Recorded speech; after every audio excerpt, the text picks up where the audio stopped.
Assalamualaikum warahmatullahi wabarakatuh. Perkenalkan, nama saya Alfiana Nadira, NIM 2004100021. Saya dari mahasiswi Prodi PGSD. Di sini saya akan menyampaikan materi tentang jenis-jenis, ciri-ciri, dan perilaku korupsi. Sebelum masuk ke judul materi, saya akan menjelaskan pengertian tentang korupsi. Dalam Kamus Besar Bahasa Indonesia atau KBBI, dijelaskan tentang pengertian istilah korup atau kata sifat dan korupsi atau kata benda. Korup adalah buruk, rusak, busuk.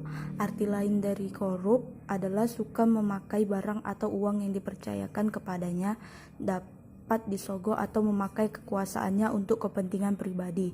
Mengkorup adalah merusak atau menyeleweng barang atau uang milik perusahaan atau negara tempat ia bekerja. Korupsi adalah menyeleweng atau penyalahgunaan uang negara atau perusahaan dan sebagainya untuk keuntungan pribadi atau orang lain. Mengkorupsi adalah menyelewengkan atau menggelapkan uang dan sebagainya. Menurut Kamus Oxford, korupsi adalah perilaku tidak jujur atau ilegal, terutama dilakukan orang yang berwenang. Arti lain korupsi adalah tindakan atau efek dari membuat seseorang berubah dari standar perilaku moral menjadi tidak bermoral. Jenis-jenis korupsi.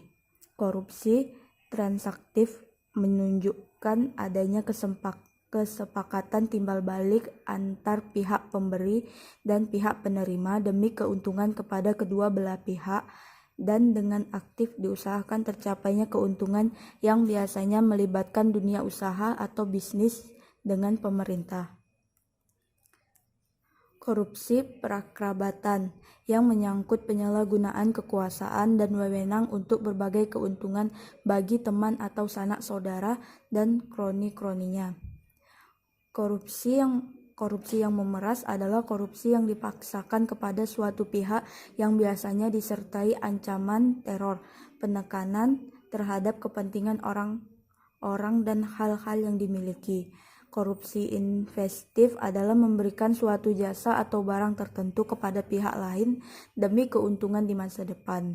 Korupsi defensif adalah pihak yang akan dirugikan terpaksa ikut terlibat di dalamnya atau bentuk ini membuat terjebak bahkan menjadi korban perbuatan korupsi. Korupsi autogenik yaitu korupsi yang dilakukan seorang diri atau single victor. Tidak ada orang lain atau pihak lain yang terlibatkan. Korupsi suportif adalah korupsi dukungan atau support dan tak ada orang atau pihak lain yang terlibat.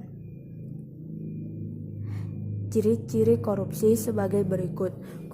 Pertama, korupsi senantiasa melibatkan lebih dari satu orang. Kedua, korupsi pada umumnya melibatkan keserbarahasiaan. Ketiga, korupsi melibatkan elemen kewajiban dan keuntungan timbal balik. Keempat, mereka yang mempraktikkan cara-cara korupsi biasanya berusaha untuk menyelubungi perbuatannya dengan berlindung di balik pembenaran hukum. Kelima, setiap tindakan korupsi mengandung penipuan, biasanya pada badan publik atau masyarakat umum. Keenam, setiap bentuk korupsi adalah suatu pengkhianatan kepercayaan. Ketujuh, setiap bentuk korupsi melibatkan fungsi ganda yang kontradiktif. Dan ke-8, suatu perbuatan korupsi melanggar norma-norma tugas dan pertanggungjawaban dalam tatanan masyarakat. Perilaku korupsi ada 5, yaitu task performance. Kinerja individu dalam menjalankan tugas dikategorikan ke dalam 3 level, yakni mahir, adaptif, dan proaktif. Kemampuan ini adalah kemampuan dalam menjalankan tugas dikaitkan dengan kemampuan merespon perubahan. Kedua, organization citizenship.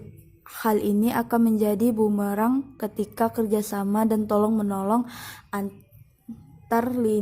antar lain kerja namun dalam hal negatif sehingga justru akan melanggengkan perilaku atau budaya organisasi. Ketiga, counterproductive work.